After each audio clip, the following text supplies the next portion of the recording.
जय श्री राम। बालकांड अध्याय 28। जैसे सुंदर लावण्य धाम श्री लखनलाल है, वैसे ही सुंदरी उर्मिला जी भी है। वे दोनों एक दूसरे को नेत्रों की कनखियों से देख रहे हैं। सुषमा और श्रृंगार के सार का सुवर्ण बनाकर फिर उस सुवर्ण से ही मानो ये मूर्तियाँ रची हैं। इनके रूप और प्रेम की सीमा का वर्णन नहीं किया जा सकता। बुद्धि थक कर मौन हो गई है। जिस समय वे क्रीड़ा भवन में गए, उस समय उनकी शोभा, शील और सुहावना स्नेह देखकर स्त्रियों के नेत्र सफल हो गए और अब तुलसीदास के भी होने वाले हैं। अरे माई, जानकी के वर बड़े ही सुंदर हैं। इनका सुंदर शरीर इंद्रनील मणि के समान श्याम वर्ण है तथा अंग अंग में अनेकों कामदेवों की छवि छाई हुई है। इनके चरण अरुण वर्ण, अंगुलियां मनोहर तथा नख कांतिमय और कुछ कुछ लालिमा लिए हैं।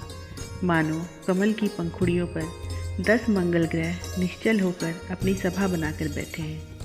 इनके घुटने स्थूल हैं, वक्षस्थल सुंदर है तथा चरणों में सुंदर ध्वनि करने वाले मणिमय नुपुर हैं, जो ऐसे जान पड़ते हैं मानो भ्रमरगन 2 पीत पराग भरे हुए कमलों को देखकर उन्हीं में लुभा कर रह गए हों।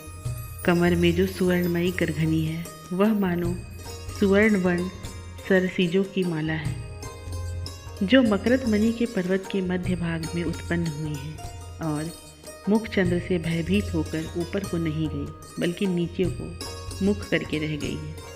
उसकी सुंदरता 10 दिशाओं में फैली हुई है। भगवान की नाभि गंभीर है, उदर देश में सुंदर रेखाएं हैं, हृदय पर परम सुखदायक भृगु जी का चिन्ह है। अनेकों आभूषणों से युक्त लंबी लंबी भुजाएं हैं तथा पीतांबर की अतिशय शोभा हो रही है।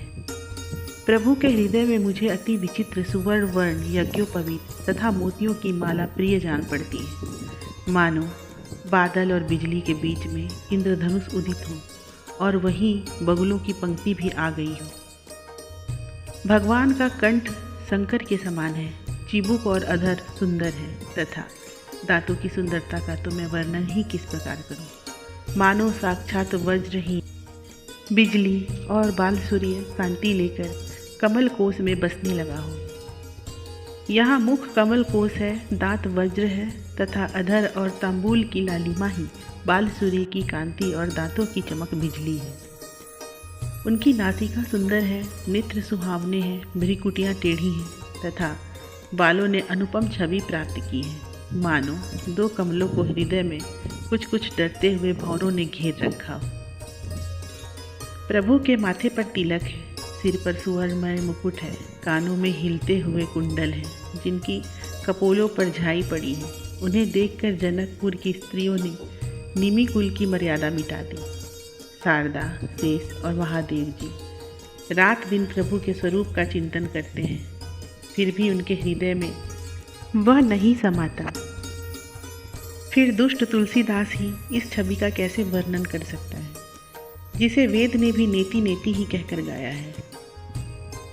माता कौशल्या भगवान राम की भुजाओं पर वार फेर करती हैं और कहती हैं, भला इन कोमल कर कमलों से महादेव जी का भारी धनुष किस प्रकार तोड़ा होगा। इसने महाबली मारीच और सुबाहु तथा प्रबल ताड़का को कैसे मारा होगा। विश्वामित्र जी की कृपा से विधाता ने मेरे लाल राम और लक्ष्मण की बड़ी भारी आपत्ति टाल दी है। फिर भगवान के चरणों की रज लेकर नेत्रों से लगाती है और कहती है, हे तात, कहो तो तुमने किस प्रकार मुनि पत्नी का उद्धार किया और कैसे सारे राजाओं को जीतकर जानकी को विवाह। परशुराम तो दूसरा क्रोध की मूर्ति और नृप समूह का क्षय करने वाले हैं। उन्होंने हृदय में हार कर किस प्रकार तुम्हें सांग धनु सौंप दिया और कैसे तुम्हारी बहुत कुछ अनुनय विनय की। तुलसीदास कहते हैं, इस प्रकार प्रेम में मग्न होकर माता कौशल्या आरती उतारती है और आनंद से उमंग उमंग कर बंधुओं के सहित 4 पुत्रों को देखती है। माता कौशल्या सुवर्ण वस्त्र और मणि निछावर कर प्रेम से पुलकित और प्रफुल्लित हो प्रसन्न मन से आरती करती है और दुल्हिनों को अपने ही सामान अन्य 700 सासुओं के भी पांव लगना सिखाती है और वे सब आशीर्वाद देती हैं कि तुम्हारा सुहाग करोड़ों वर्ष तक अचल रहे। राम और सीता की छवि देखकर युवतियां आपस में बातें करती हैं अरे सखी सुन, हमने तो अब जाना है कि विधाता बड़ा ही चतुर है। नगर और आकाश में मंगल गान हो रहा है और बाजे बज रहे हैं। उस समय का आनंद कहाँ नहीं जाता। सब लोग यही आशीर्वाद दे रहे हैं कि तुलसीदास को सुख देने वाले अवधेश के सभी पुत्र चिरंजीवी हों। जय श्री राम।